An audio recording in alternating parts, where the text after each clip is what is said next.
Sometimes looking back at history is not easy because bad things have been happening since the beginning of time.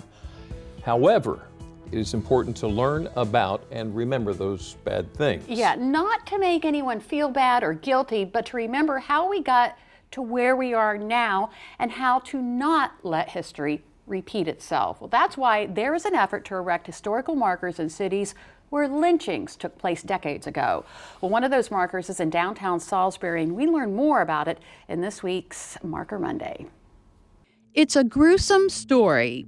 The lynching in Salisbury of 23-year-old Matthew Williams in December of 1931. Some know the story, some may not.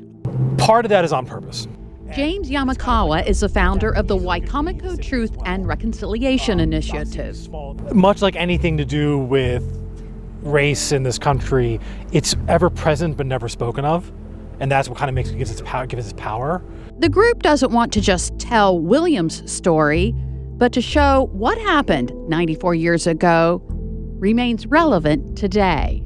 That's part of what I think people don't quite understand, is that this is just one part of that story. It's a terrible part of that story. It's absolutely vital that it's confronted. Racial terror lynchings cause generational trauma. Yamakawa says for decades following Williams' lynching, a thriving Black community was systematically dismantled, something that he says has happened across the country. Limited because it's insidious. We know of Tulsa, we know of Rosewood, we know of countless places across the country where after an inciting racialized violence, there came a dismantling of the community where the person came from as a way of further traumatizing a community. Williams was from the Black community of Georgetown, located just east of the courthouse. All that's left of it now is the Charles H. Chipman Cultural Center. Back then, it was John Wesley Methodist Episcopal Church. Not long after Williams was lynched in 1931, a government-sponsored land displacement strategy essentially removed Georgetown from the map. Yamakawa says the lynching in Wicomico County sign is an important first step in telling the whole story. That's only the beginning of the conversation. This is like the beginning of the beginning. Because once you crack open the worst part of this history, everything else is fair game. You have to start talking about all of it. And that's what makes that sign so powerful. It's only a symbol, though. And if it's just that and nothing else, then it's failed in its job. He says pushing the conversation is not about making anyone feel guilty for anything. It's about saying this is a part of who we are. There's a quote by James Baldwin, like, white America is trapped in a history that they do not understand. And until they understand it, they cannot be free of it. And honestly, in the end, it comes down to we all need to be free. And if some of us aren't free, then none of us are free.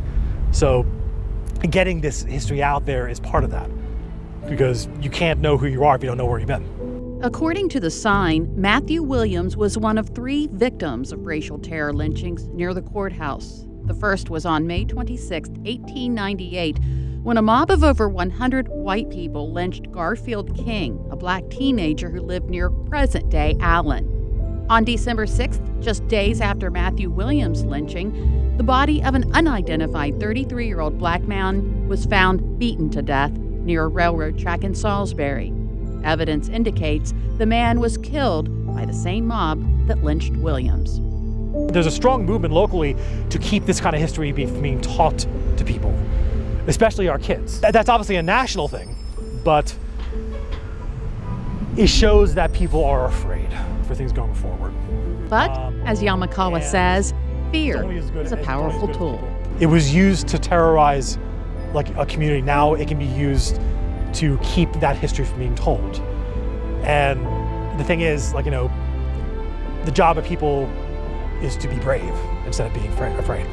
Bravery that can turn a sign into meaningful conversation.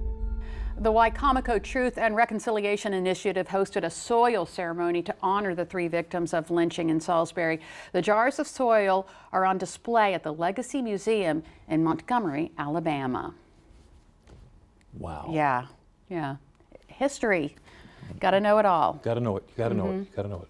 Thank you for doing that.